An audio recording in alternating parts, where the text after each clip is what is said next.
I want to make this as productive as possible. For that reason, we are going to move on to a friend of the show, Ugopnik, To this and channel, his perspective. hello. I make videos loosely based around the Marxian analysis of the world, and if this sounds scary, You take shit to get views and make money. We all know this. No. I don't take shit to make views and get money. There are plenty of content creators who don't take any of this shit. I wish that I could be one of those content creators. I am not, because I'm open about my politics. My politics that are very controversial for a lot of people. That's the reason why I take a metric ton of shit in comparison to other content creators who don't. This is a real friend of the show, not a fake one.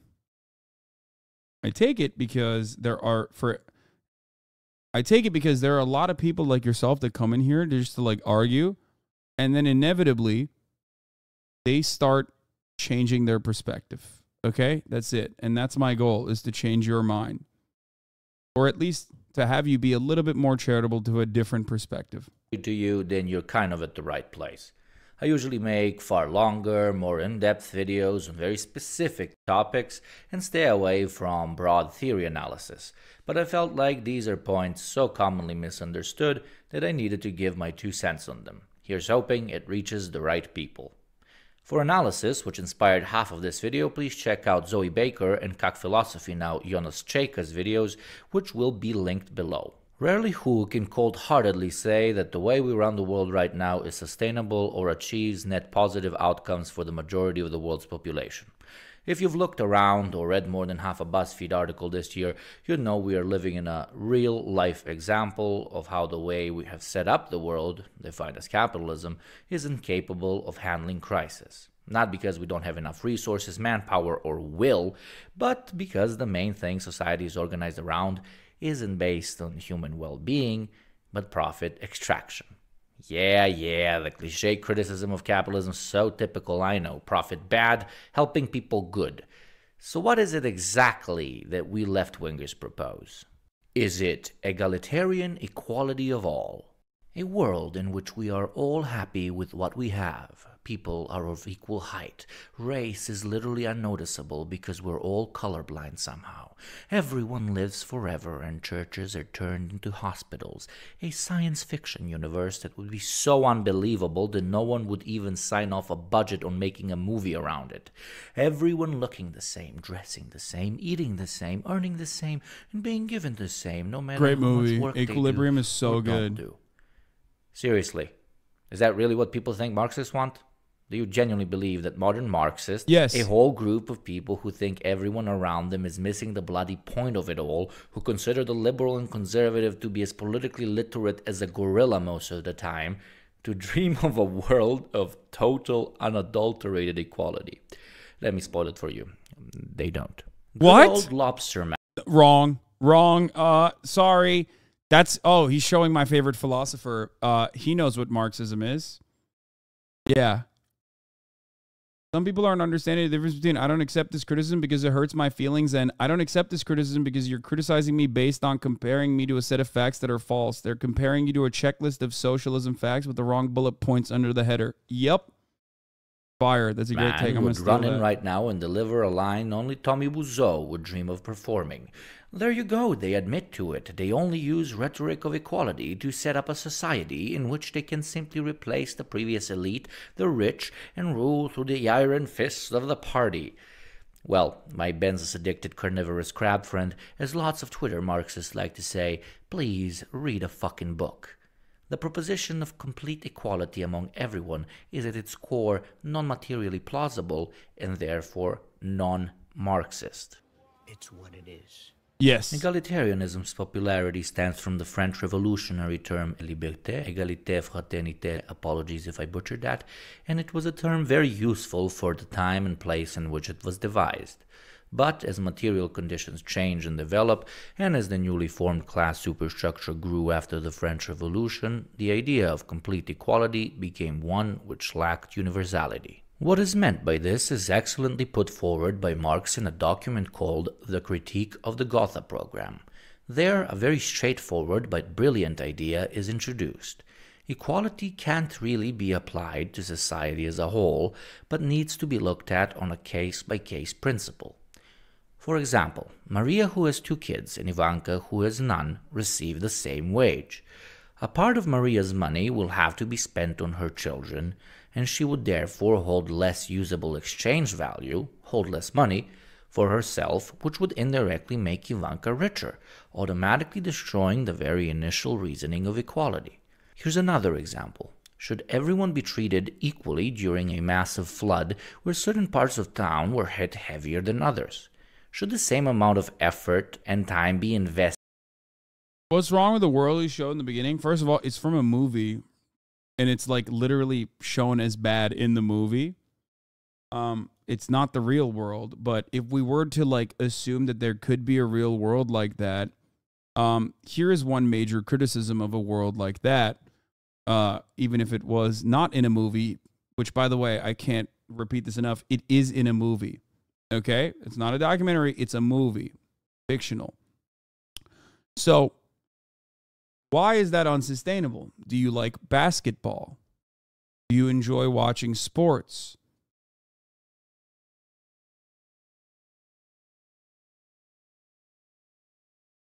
Sometimes not having equal outcome for all is good. It's unnatural, not even like making a naturalistic fallacy here, but like it's weird and boring to make sure that all outcomes are the same. Who would watch the NBA if we had a limit to we had a max cap to like how tall someone could be? Why would anybody watch the NBA if that was the case? Do you think that that would be better if that was the case? I use sports as an example because it's like the closest to this perceived meritocracy that is otherwise a lie, but it's like the closest that you can arrive at. I haven't watched it. Okay, you haven't watched the movie. It doesn't matter. Just think it through, though. Do you want to live in a world where every single person, no matter how much they put in, is getting the same outcome? This entire video, by the way, is actually destroying the very notion that like Marxists believe in egalitarian principles. Marxism is not about egalitarianism. It's about getting what you need from the system itself and putting however much you can back into the system itself. Okay?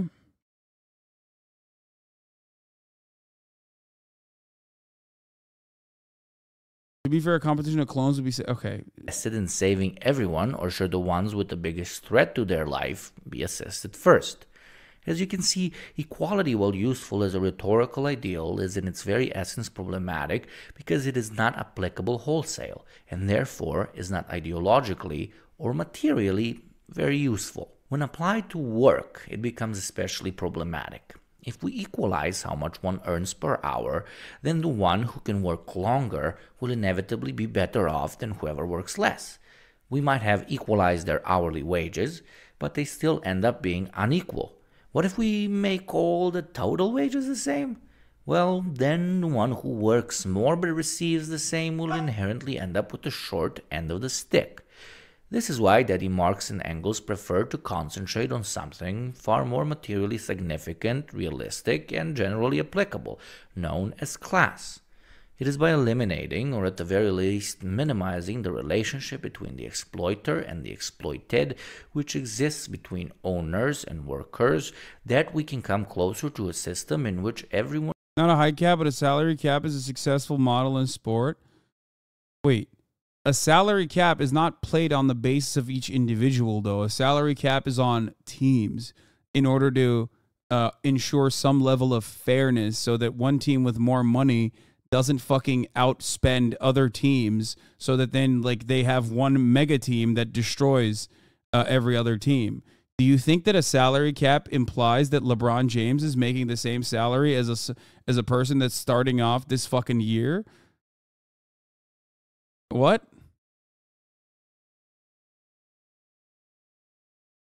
Salary cap also is owner-based and owner-created, and it's part of the part of the ways that owners who make a lot more in profits than their wage laborers in this regard do, there's a way to pay them less.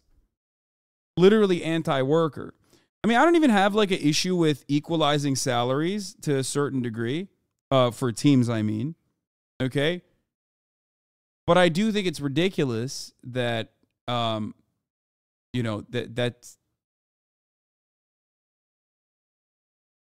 like it would be ridiculous to ensure that every single person is getting paid the exact same.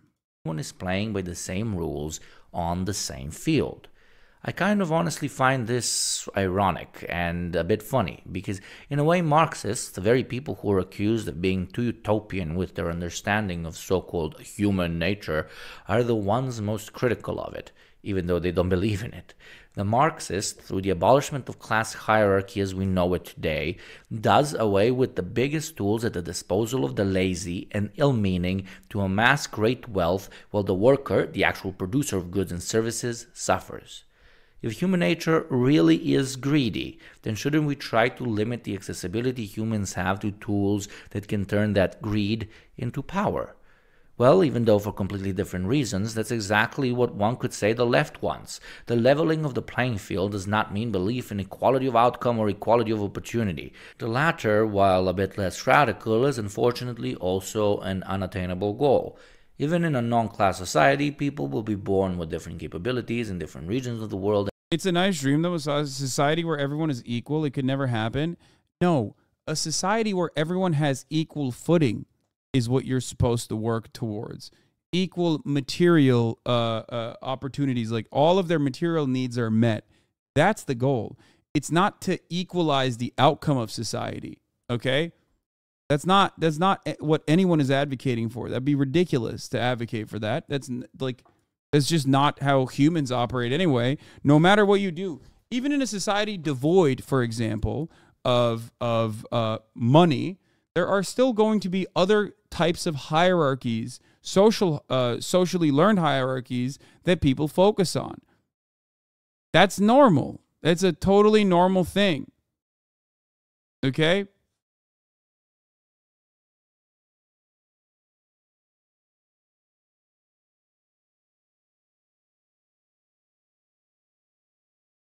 And under different circumstances, and would therefore never be given true equality of opportunity.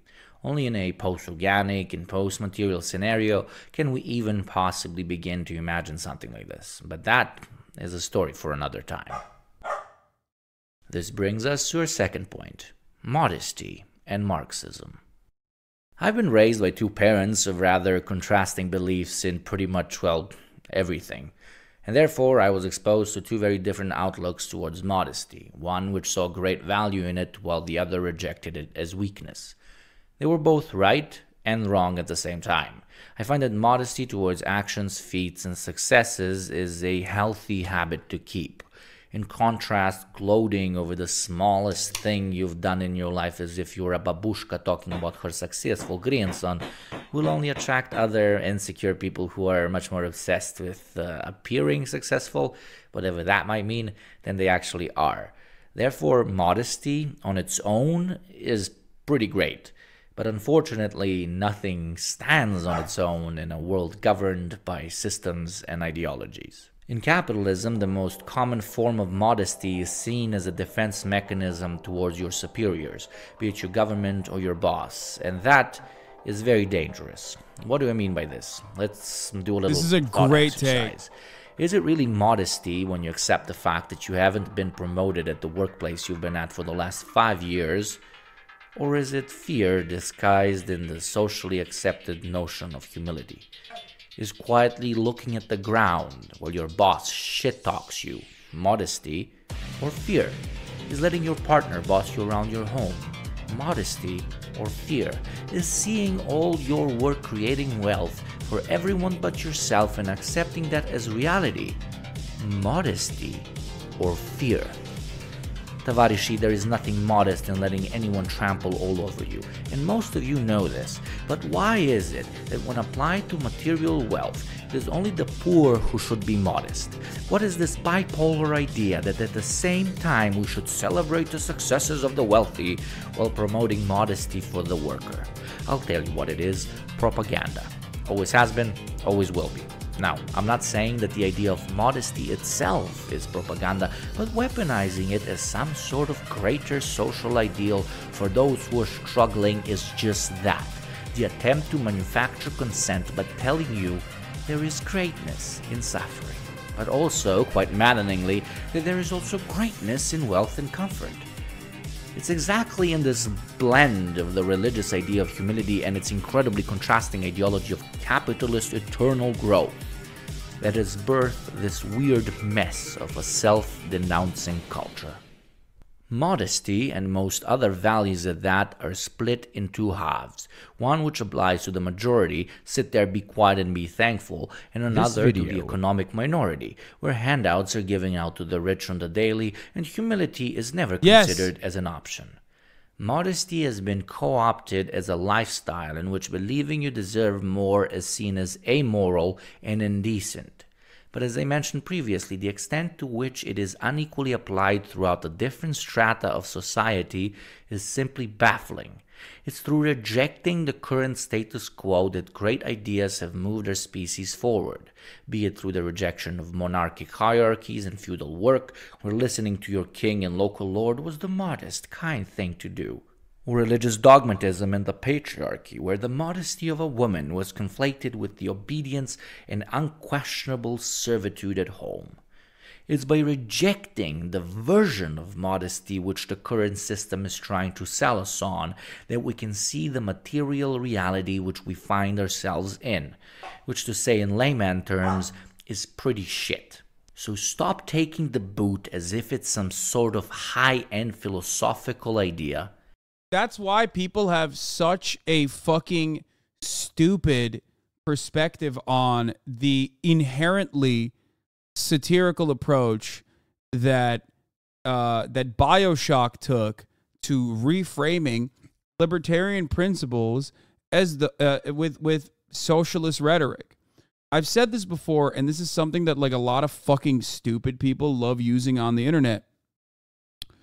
Remember the BioShock statement, like the line, "Is a man not entitled to the sweat of his brow?"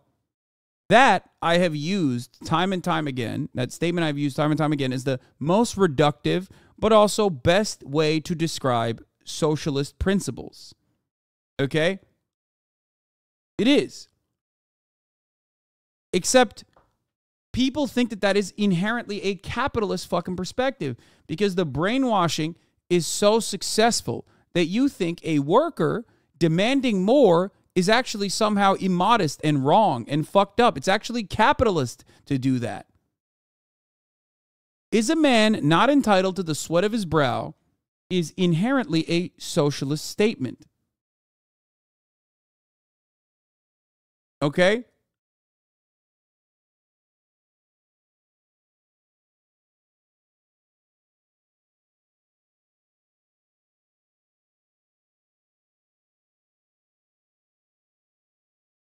The entire point behind the entire point behind why libertarians and right-wingers use that is because they use everything that is like economically populist as a means to push their own agendas, which are antithetical.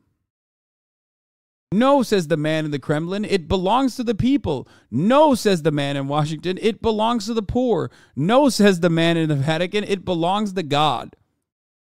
Okay? No gods or kings, only man. And that was, that literally is, now it's also anti-government and taxes. I always felt it was more anarcho-capitalistic rhetoric. Yes, it is anarcho-capitalistic rhetoric. But anarcho-capitalism, in and of itself, is an inherently unsustainable and oxymoronic ideology. Because capitalism is an unjustifiable construct. It's built on top of an unjustifiable hierarchy. Anarchism is the abolition of unjustifiable hierarchies. Therefore, The concept in and of itself is basically just selling you capitalism again, repackaged in a more sexy veneer. That's the point I'm making. Also, the rapture literally failed.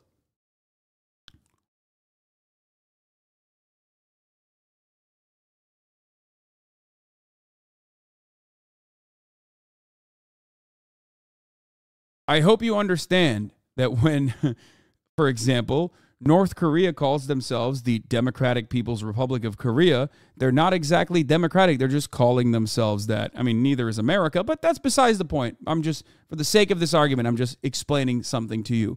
People name themselves not after what they genuinely are, but oftentimes what they consider to be the most marketable. Okay? So understand that. Nazis called themselves National Socialists. Were they actually socialist at all? Fuck no. They killed socialists. It was the first people that they killed.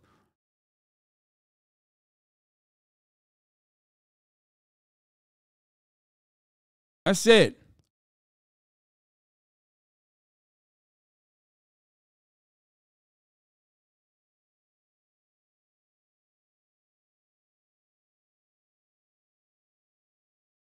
Just because someone uses certain keywords does not mean that they genuinely abide by those principles or believe those things. In a lot of instances, is just marketing, which is why I brought up the "is a man not entitled to the sweat of his brow" as an inherently socialist concept, which people always fucking yell at me about and say is not socialist, because you are wired into thinking that you as a worker asking for more of the value that you've generated is somehow immodest and wrong. Okay? That's it. And to those who are laughing when I said anarchism is sexy, when your worldview is just reactionary garbage, slapping on even the crustiest of ideologies like anarchy will still make it seem a little bit newer. It's a different veneer. Okay? It's a crusty one, but it's still sexier than just, straightforward reactionary conservatism. Okay?